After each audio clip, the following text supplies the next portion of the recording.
Ištvermės lenktynės yra ta vieta, kur trasoje susitinka Dovydas ir Galijotas. Akseleratoriaus pedalas negali palikti, bet tai nebūtinai atneš sėkmę. Kepinant karščiui reakcija turi išlikti bent 200 laipsnių šaltesnė. Tai yra kolosalus išbandymas metalui, nervams ir net sveikatai. Biudžetas čia daug nereiškia, nes dienos pabaigoje ant podiumo lips ne tie, kurie buvo greiti tik trasai. Net ir pirmieji šampano purslai nieko nereiškia, nes čempionas čia paaiškėjo tik po kelių mėnesių.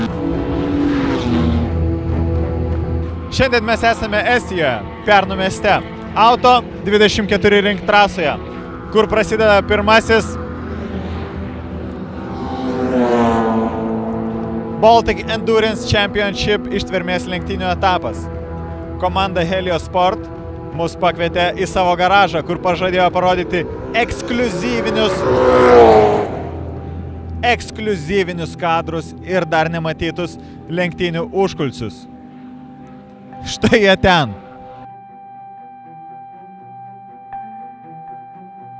Pernai komanda bendroje įskaitoje pateko tarp 10 greičiausiųjų 1000 km lenktynėse. Būtent šis etapas yra sunkiausias Baltic Endurance Cup ištvermės lenktynių serijoje. Šiandien Estijoje prasideda pirmasis etapas. Mechanikai ir pilotai su jauduliu ruošiasi pirmam startui. Atmosfera garaže tokia karšta, kad mūsų filmavimo komandai buvo griežtai uždrausta įsinešti lengvai užsidegančius daiktus. Savaime suprantama, nes šiemet Helios Sport komanda turi užsibrėžusi labai rimtą tikslą.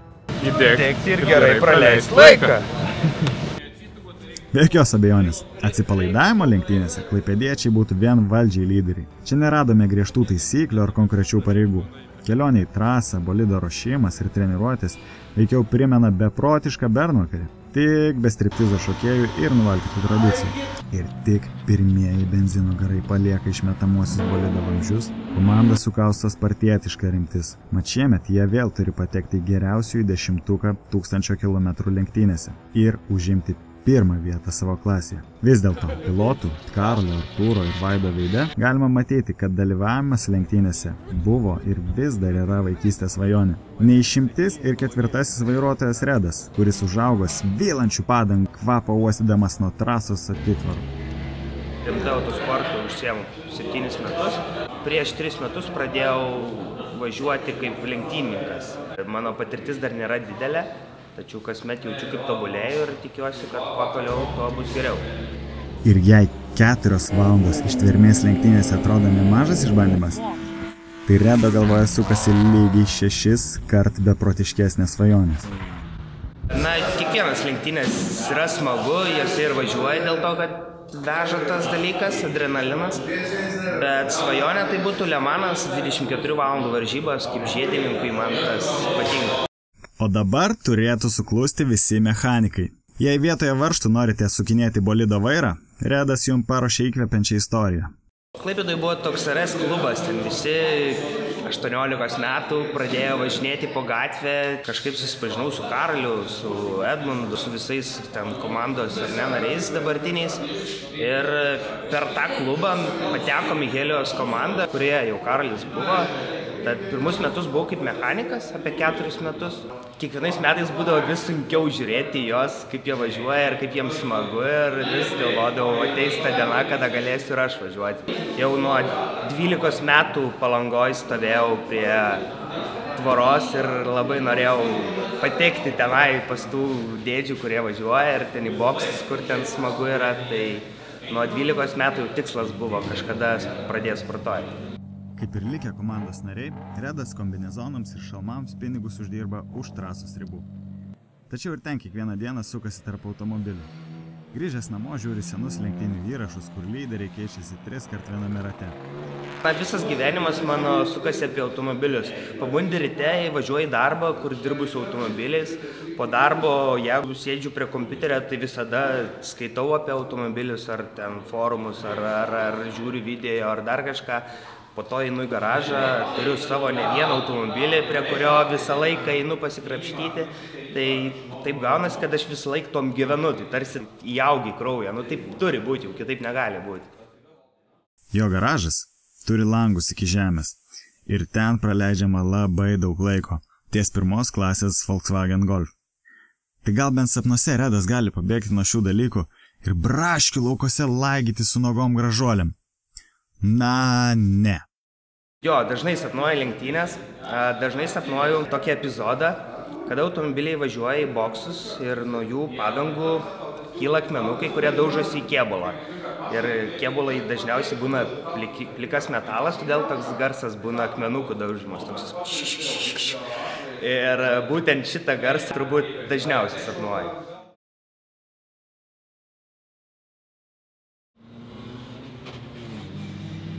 Prasideda oficialioji treniruočių diena. Lenktynininkai žiūri į trasą ir keičiasi tik jiems vieniems suprantamais žodžiais. Karolis vienintelis važiavęs perno trasoje, taigi treniruotė yra daugiau nei svarbi visai komandai. Mechanikas Turskis, kurio vardo taip ir nesužinojom, pradeda bolido techninę apžiūrą. Net ir treniruotėse vokiška kregždė turi veikti kaip šveicariškas laikrodis. Tačiau yra dar vienas labai svarbus elementas. Pilotų pasikeitimas. Laikas sugaišta atsisegant saugos diržus, kitas komandos narys turi kompensuoti trasoje. O laiko samprata čia šiek tiek skiriasi. Vyriausias komandos mechanikas Sensėjus ant reduktoriaus pastebi drėgmę. Ir tai naip tol nėra toks mielas vaizdas kaip rasa pievoje. Visgi, nusprendžiama nepanikuoti ir palaukti lenktynių. Žvarbų gegužės rytą trasoje šilumą neša tik paukščių čiulbėjimas. Tačiau ant dangos besimėtantis atitrūkę padangų gabalai pranašauja, kad greitai čia užvirs karšta kvalifikacinė kova dėl starto pozicijų. Lenktynininkai dar turi paskutinę galimybę be šalmų pažvelgti varžovams į akis.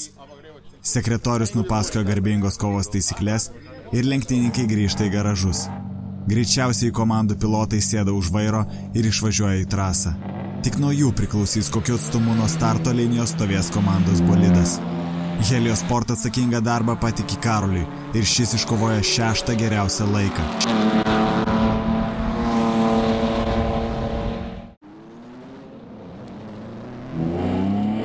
Lenktynių pradžia svarbus momentas. Varžovai startuoja krūvoje. Čia netrūksta kovos veidrodėlis į veidrodėlį. Reikia ginti ne tik savo poziciją, bet ir optimaliausią trajektoriją. Šiam darbui pasirenkamas nuožmiausio veido savininkas Vaidotas. Trečiame rate įsivažiuoja į geriausią komandos laiką, kurio vėliau nei vienam pilotui nepavyks pagerinti. Greičiausiai dėl to kaltas ant buferio sėdėjęs varžovas, kuris galiausiai nustumė Helios Sport į 7. vietą. Kiek daugiau nei po valandos ir likus 132 ratam iki finišo vairas perduodamas Redui. Komanda iškart krenta į 8. poziciją. Tačiau buvęs komandos mechanikas vieną po kito susirenka varžovus ir likus 124 ratam iki lenktynių pabaigos Helios Sport atsidūrė 5. pozicijoje. Visgi, per kelias dešimtis ratų komanda nukrenta 2 laipteliais žemiau, nors diktuojamas gana pastovus tempas. Per raciją Redas praneša, kad bolidas trūkčioja, nes prasidėjo kuro badas. Laimiai su slidininkų kaukėmis ir pilnais kanistrais benzino laukia kuro operatoriai Modestas ir Šarūnas.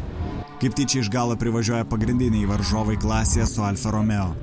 Pituose jau laukia Karolis, kuriam teks važiuoti su keliasdešimt nuožmių ratų atkentėjusiomis padangomis. Mat mechanikas Sensėjus pareiškė, kad nedirbti į Estiją atvažiavo. Visgi, dėl viso pikto patikrina reduktorių. Tačiau jo veide matomas nerimas nieko gero nežada. Pasikeitimas kainavo 1 poziciją, o 38 rate atsidūrėme 7. Artūras greitėja, tačiau greitas Karolio važiavimas perkaitino padangas, todėl sukant į kairę slysta priekinė ašis, o darant dešinį posūkį galinę. Likus 29 ratam Helios Sport praranda dar 1 poziciją, todėl dabar keisti padangas gali būti labai rizikinga. Artūras susikaupė ir atkovoja dar 1 poziciją. Kelios varžovų klaidos ir klaipėdiečiai jau 6. Pilotas išlaiko šią poziciją, mojuojama finišo vėliava. Pirmą ištvermės lenktynių etapą komanda baigė bendroje 6. pozicijoje, o savo klasėje nepavajami.